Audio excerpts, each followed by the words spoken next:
మకర రాశి వారు ఈ వారం తాము ఎదుర్కోబోయేటటువంటి కొన్ని రకాల ప్రతికూలమైనటువంటి పరిస్థితుల నుండి ఎలా బయటపడాలి అనేటటువంటి దీర్ఘమైనటువంటి ఆలోచనలు చేస్తూ ఉంటారు. ఆ వ్యతిరేకమైనటువంటి పరిస్థితులను కూడా మీకు అనుకూలంగా మార్చుకొనగలిగిన శక్తి భగవంతుడు ఈ వారం మీకు ఇవ్వబోతున్నాడు. అన్ని విధాలుగా ఆత్మస్థైర్యంతో వ్యవహరించండి. ఎలాంటి సమస్యనైనా సరే ధైర్యంగా ఎదుర్కొంటాను అనేటటువంటి నమ్మకాన్ని మీకు మీరుగా కలిగించుకునేటటువంటి ప్రయత్నం చేయండి. ఆర్థిక విషయాల్లో అనుకూలంగా ఉంటుంది. సాధారణం కంటే మెరుగైనటువంటి ఫలితాలు కూడా లభించబోతున్నాయి. కుటుంబ సభ్యులతో వ్యవహరించే సందర్భంలో అకారణంగా విరోధాలు పెంచుకోకూడదు, కలగకూడదు.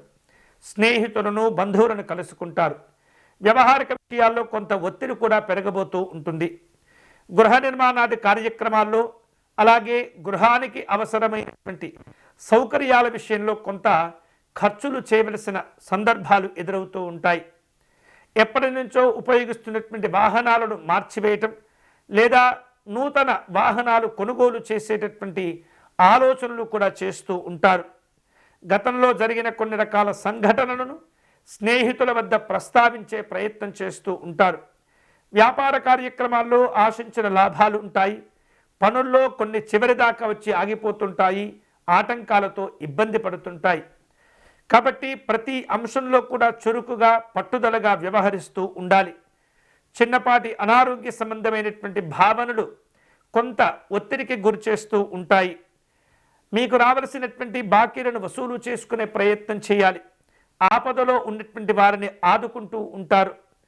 వివిధ రూపాల్లో ఒప్పందాలను సమీక్షలు చేసుకుంటూ ఉంటారు. దూర ప్రాంతాల్లో ఉన్నటువంటి స్నేహితులను, బంధువులను కలుసుకొని కొన్ని రకాల శుభ కార్యక్రమాల గురించి చర్చలు చేస్తుంటారు. ఈ వారం ఈ మకర రాశి వారు శుభకరమైనటువంటి ఫలితాలు పొందేందుకై శ్రీకృష్ణ పరమాత్మని పూజించటము, అర్చించటం అనేది చాలా మంచిది.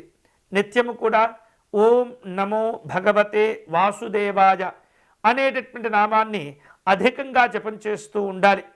తద్వారా ఆగిపోయినటువంటి పనులు ప్రారంభించుకోవటం లేదా వివిధ రకాలుగా ప్రతికూలమైనటువంటి పరిస్థితుల నుండి బయటపడి అన్ని రకాల అనుకూలతలు పొందేందుకు ఈ శ్రీకృష్ణుని యొక్క నామస్మరణ, అర్చన, ఆరాధన ఈ వారం మీకు విశేషమైనటువంటి ఫలితాలను కలిగిస్తుంది.